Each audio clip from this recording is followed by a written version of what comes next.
Ex-49ers linebacker Reuben Foster still could face NFL suspension. Originally appeared on nbcsportsbayarea.comATLANTA, Reuben Foster will not face any legal consequences from his November arrest at the 49ers team hotel in Tampa, Florida.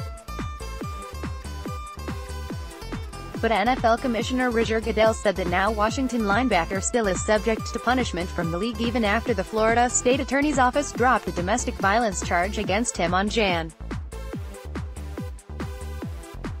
3. We continue our investigation into that, Goodell said Wednesday at the Super Bowl.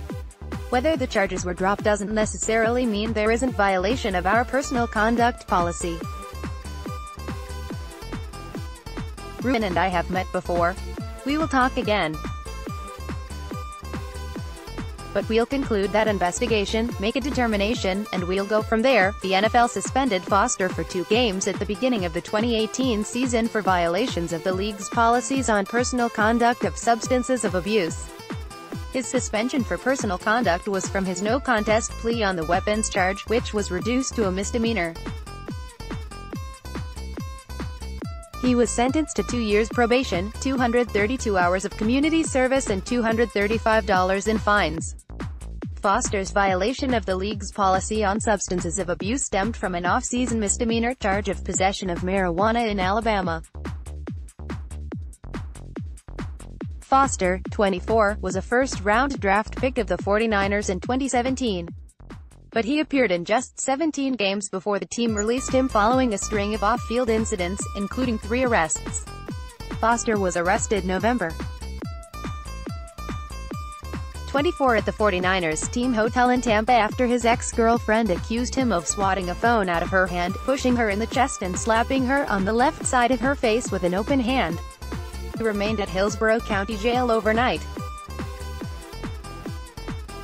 The morning after his arrest, the 49ers announced they were releasing Foster, just hours before the 49ers game against the Buccaneers. This wasn't a comment on what happened there, because that would be mere speculation on our part, 49ers general manager John Lynch said at the time.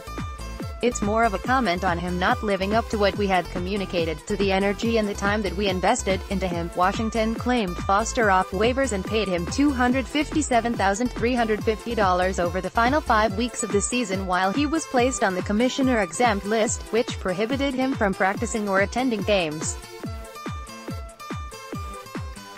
It was not the first alleged domestic violence incident involving Foster and the woman, Alyssa Ennis. In February, she told officers in Los Gatos that Foster struck her 8 to 10 times in the head. He originally was charged with felonies for domestic violence, making criminal threats and weapons possession.